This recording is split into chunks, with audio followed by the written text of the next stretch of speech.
How's it going, guys? Carl here from North Coast Constrictor as well. It's Sunday morning and I've been pairing up for the weekend. And so what I do, my routine on a Sunday morning, at nights during breeding season, as most of you know, if you've been watching my channel, I drop my temperature slightly for 12 hours from 6 p.m. to 6 a.m. It's now just after 6 a.m. It's about 6:30 a.m. but I've already been in the room, done a little bit of a check. Now, what I do on a Sunday morning is I come in and I look in all the tubs where I've introduced a male to a female. All the tubs that have got pink or pink and green tags on means that there's a breeding pair inside there.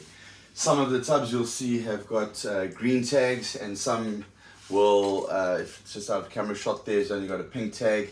The pink tag means that it's a breeding pair, a pink and a green means that it's a breeding pair and that I have seen a lock.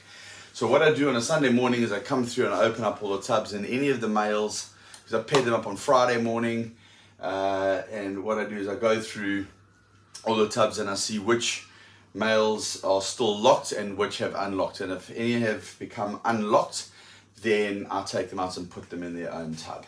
So let's just start off with this one here. Okay, this boy is unlocked.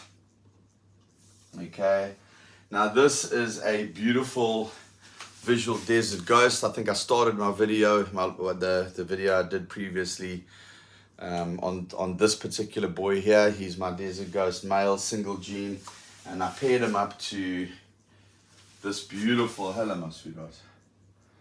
Well, let me put him back in his tub first of all. So what I do is I've got my male rack over here, okay. So it needs a little bit of a spot clean quickly. I should have actually done that while he was in the tub, but nothing hectic at all. So I did put fresh water in there earlier. So what I do is I put the male back in his tub, and then I move the label. The tag that I've got for him, I put it on the right when he's inside a female tub. When he's back in his tub, I put him on the left. Now he paired up with this female over the weekend, and they're pretty much, this is a yellow belly genetic stripe. They're pretty much locked and remained locked even the entire, from Friday afternoon. I paired them Friday morning, Friday afternoon they were locked up, and last night they were still locked up, and when I looked now, they have unlocked. So they've certainly had 48 hours of literally a straight lock. So she goes back in her tub, boom, and I remove the green and the pink tags. And so I do that with all of them. This is my yellow belly pied male. This is him here. He's a high white yellow belly pied, and right now he'd been paired up to that female. There is an Enchi 100% het pied female. So this boy goes back into his tub to have some R&R. And this is a big beautiful female here. She's put on a lot of weight since I got her. In fact, she wasn't even really planned for this season. You can see she's in the blue. This is an Enchi 100% het, an Enchi 100% het pied. But you can, and she's in shed, but you can pair up females when they're in the shed. Now this female just started eating like a beast and when I started pairing her, and she is close on the 2,000 gram mark. I don't want to hassle her too much now. She's stayed locked with that boy also from Friday. So off go the two tags. We'll check out this one here. Now this tag, I haven't witnessed a lock from these two. They're on top of each other. This is a clown 100% het pied male inside with a normal female, which I think is het for pied. I'm trying to prove it out, and we'll see what happens. Down here at the bottom, if I can get it, inside here I put a visual pastel pied male in with a yellow belly. They have unlocked. It's time to take him out. They have locked, as you can see. She is also deep in the blue. She is a yellow belly, 100% het pod. This is a one man show, yeah. This is a beautiful example of a pastel pod male. He's strong, he's in great health. But yeah, ease up on the feeding on this boy. I mean, I don't feed him once a week or even every 10 days because he's would be interesting to weigh him and see what he weighs, to be honest. Anyway, he's well over the 1300 gram mark, that's for sure. So he goes back into his tub. But a successful lock, and that obviously goes onto my records. I've got my cell phone there, which I know all the snakes I've already paired up. I know which I've got locks on. All the snakes that are inside the tubs here where I've seen a lock, these guys have just unlocked, but they're locked last night. This is a lesser spot nose pinstripe male paired to a Mojave female. He can spend the day in there with her still. These guys are paired up last night. Now they're locked. I just wanted to see if they are. Their tails are still touching. When I came in last night, I put them in yesterday afternoon and they locked up, and that's why there's a green tag there. That male inside, there's a world's first. It's an Exantic Super Phantom GHR. The Exantic line being the VPR line. She is a GHR 100% het Exantic VPR. So I don't know what we're going to get out of that. Well, we'll get hopefully visual Exantic VPRs. We'll have hopefully Phantom, because there will be Phantom because he's a Super Phantom. So there'll definitely be Phantom, hopefully visual VPRs. And she's GHR. And maybe we get some GHR in there as well. Okay, let's have a look here. We have got inside here a Dreamsicle. These guys are still locked up, so I will not be disturbing them. They do not get touched. Inside here, we've got a visual lock. Absolutely. Okay, now this boy is a Super Pastel Spot Nose Orange Dream. Let me just check his tag quickly again because I just want to make sure he's got a lot of genes in him. A Super Pastel Spot Nose Orange Dream, 100% het part, 150% het clown. But I paired him up to a normal female, and when I did that when I explained why in my previous video, you need to go back and work out why. With all the Orange Dream and Pastel and Spot Nose, Super Pastel Spot Nose Orange Dream 100% het part, you'd ask why I wouldn't pair him up to a visual part. The fact of the matter is that most of the part girls that are adults that I've got are 100% het for part. I don't want to pair a het male, 100% het male with a het female, because if I don't hit the odds, then I'm stuck with 66% pos het. 50% pos het offspring, which I don't want. Okay, so I will only pair a visual to 100% het. That's just the way I operate. Now if we turn the camera around over here, and please excuse the curtains, but inside here we have got now they are not locked up, but they were locked up as the tag show here, but inside there the male is a Super Pastel Exantic yellow belly, Super Pastel Yellow Belly Exantic VPR, and she is an Enchi Spider 100% het Exantic VPR. They have unlocked. I will take them out just now, otherwise this video is going to carry on too long. Now down here I paired up this is crazy, man. I need an assistant. Where's my girlfriend?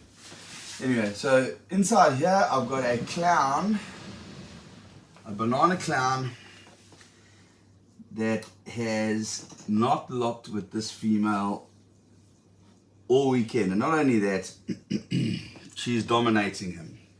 Okay, now I haven't had a visual lock. She is in the blue, and the reason why I'm gonna take him out is because she's on top of him. Okay, I've been monitoring it very, very closely. When a female dominates a male, In other words, she pushes him up against the side of the tub, which puts her entire body on top of him. She's showing that she doesn't want to lock. He's not in control. It's not good for the boy.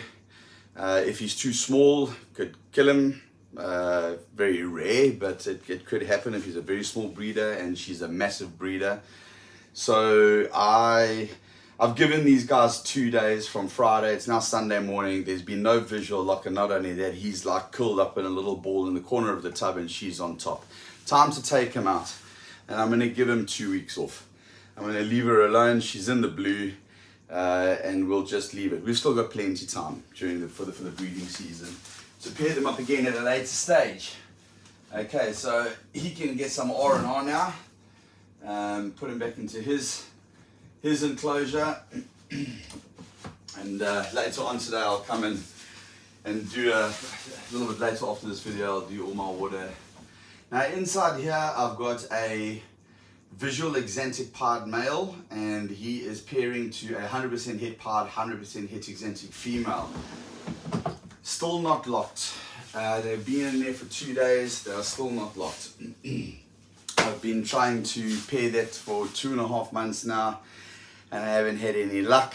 He's a first year breeder. He's only had one lock with one female, which was an exantic, a pastel exantic. So we'll see what happens there. I don't know if that one's going to go for me this year. There's two 100% het exantic, 100% het pied females there. They're both in excess of 3,500 grams. He's sitting around the 790 gram mark. You know, he's a first year breeder. I know he can lock up because he has had one lock up, but that there's a really important pairing for me. I've really been trying to get them to lock up. If they don't lock up within the next, I would say 1 month to 6 weeks, I'm throwing in the backup male. The backup male is the father. And he produced obviously that visual and paired with those two females. But the male, though, the father is also 100% het pied, 100% het exantic. So we'll see what the odds are. We're either going to get visual exantic pieds, or pied 50% het exantic, or exantic 50% het pied, or 50% het pied, 50% het exantics. It's a risk I don't like to take, because if you don't if you don't have a visual of at least one of the recessives, it's not so cool. You know, those snakes, I mean, they'll sell for sure. You'll sell a pied 50% het exantic, but it's better to obviously have a visual of the recessive. And then down here, I'm not going to move the camera now. I've got a Fireblade clown in with a pastel, a Fireblade clown in with a 100% het clown, a pastel 100% het clown female. She was in the blue. They have not locked up yet, but he first of all went in with a 100% het clown. And when I did my pairings on Friday, I first put him in with a 100% het clown. As I said in my video on Friday, she was showing signs of building up to an ovulation. She had that pre-glow, glow before you go is the term. She's building, she's getting massive, and she's refused all her last meals, and exactly the same behavior as this beautiful girl that I've got inside here, who's ovulated already, and I'll tell you a bit more about her just now. So I gave them 24 hours in the tub together. When I came in yesterday morning, they hadn't locked up. She was having nothing to do with them. Immediately took him out the tub, and I put him in with another, because I said he would not go unlocked this weekend, and I put him in the tub with a pastel 100% het clown, but she was in the blue. Now they haven't locked up, but she shed. Okay, during the night she shed, and he's on top of her. I'm going to give him another 24 hours in that tub, so I'm going to leave them together. Now in this tub here, boom, boom, boom, I have got, I would so love to pull the snake out and show you.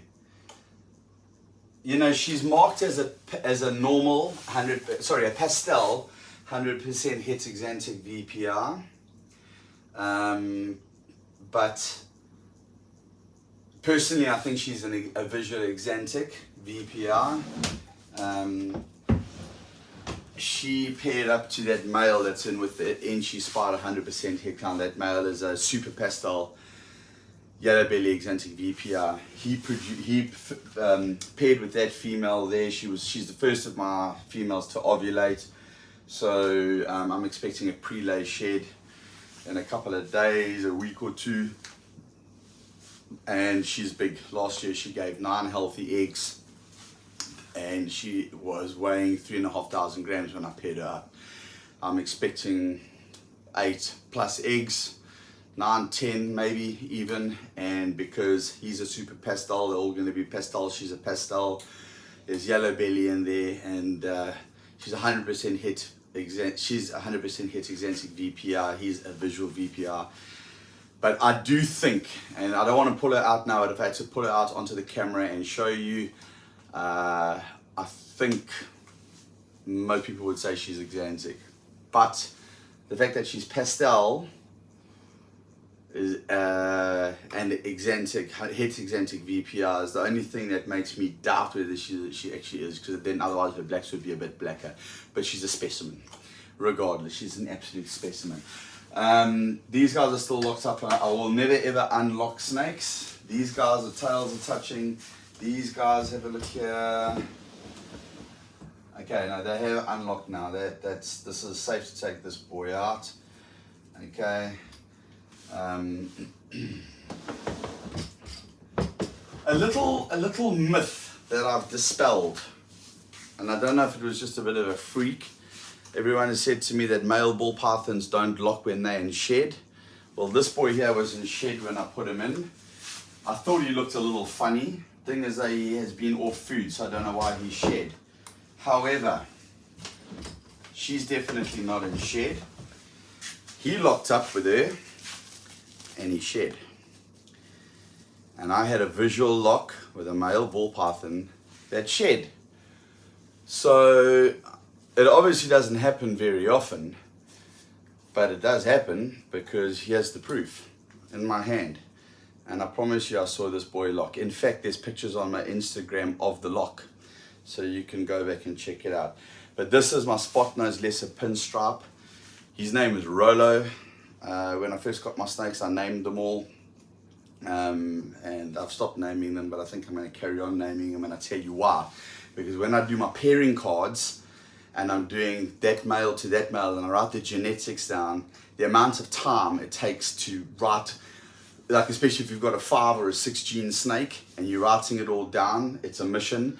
Where we'd rather I just type in Frank to Sarah, just hypothetically speaking. I just go Frank to Sarah, Rolo to Galadriel, or Achilles to Freya. You know, then it's just quick. It's just 2 names I can write down, and then all I have to do is refer back to my other spreadsheet where I've got the name of the snake and then the genetics. But when I'm doing my pairings for the weekend and it comes time to pair, you know, I put in everything manually for that weekend, and I find that typing in the genetics of the snake without a name, when I pair up all my snakes at a name, it just goes that much faster. So I think what I'm going to do is I'm actually going to start giving my snakes names again. But I'm going to call them like human names, like Frank, Bob, Joe, Rob. There's a couple of my other mates, and Mark, and from Mac Morphs. Go follow his Instagram. Good mate of mine, produces top quality stuff. And this is a shout out for you, my brother. That yellow belly exantic, Ant says it's possible yellow belly. I'm sure there's yellow belly in it. Ant knows he's produced the most incredible yellow belly exantic hatchlings from that male. I bought that male from him this year. I'm gonna call him Ant. And then up here in this rack up here, I've got my yearlings, and then I've got my best snake is my pastel spot nose pinstripe. Desert goes 100% hit. Harpo, which I bought from, and I've given this guy a massive shout out a couple of times. Michael Jones from Jones Boys. I think I'm going to call him Mike. Okay, I'm going to start naming the snakes again. Hayden, Hayden, I know you watch my videos. Hayden in Cape Town. Yes, you know who you are. The girl that I bought from you is in here. Boom, boom, boom. There she is. I don't know what to call her because your name is Hayden. So maybe I'll call her Haley. Okay. Hayden, good guy. I'm one of his clients. He's one of my subscribers. He hasn't bought a snake from me yet, but hopefully one day he does. Anyway, guys, let me carry on here. It's Sunday morning. It's early. I've got stuff to do. I want to try and get it all done. But what I wanted to do was just show you, tell you about the locks that we've had over the weekend. I wanted to show you this absolute machine of a boy. You know, one of the amazing things, I've just finished, guys, if you haven't watched it, Dave Kaufman's video production on ball pythons in Africa, in the wild. I started watching it last night, fell asleep halfway through, and I just finished watching it this morning. Unbelievable. It's bittersweet. It's amazing, some of the stuff that he's shown there about ball python behavior depending on the locality and where they are and the terrain. There's also some very, very sad parts of that video. As a reptile enthusiast and hobbyist breeder, you can't help but feel sad at some points in those things about the ball python trade in Africa, in Benin, Ghana, and Togo. But it's worth a watch, guys. Go and watch it. But yeah, there's so much more to these beautiful animals than what we know. So much more to these animals than what we know. They are not just. Go give the video a watch, guys. And then yeah, I just want to end off my Sunday shout outs. I want to give my Sunday shout outs to you, and I know some of them ask me don't give them shout outs, but I'm going to anyway. Just guys that I owe a lot of my well, when I say knowledge, I'm still learning. Everybody learns every single day, but you know, the guys that I rely on heavily for knowledge and information: Rob Barraclough from Royal Balls, absolute wizard with ball pythons; Joe Tully from Tully's Outrageous Royals in the UK; Ant McKenzie from MacMorphs, and then Michael Jones from Jones Boys. You guys are all legends. And I really, really appreciate the help you guys give me with my breeding. If you're not already following those guys on Instagram, go and do so. Rob and Joe have got YouTube channels. I don't think Mark and Ant does, but maybe they will, maybe they won't one day. But those are South African. Joe is from the UK. Rob is from Southeast Asia, Kuala Lumpur, and Anthony and Michael are my friends and fellow snake breeders here in South Africa. And yeah, guys, that's it from me. Let me get on with business in the snake room today. So that was my Sunday shout out to those guys. Hope you have a fantastic weekend. Well, what's left of it anyway. And a fantastic week ahead. So from Cole at North Coast Constrictors, it's over and out, and we'll catch you on the next video. Please like and subscribe if you enjoy this content. The more followers, the better. And yeah, help spread the word. And it's very, very appreciated, always. Take it easy, guys. Cheers.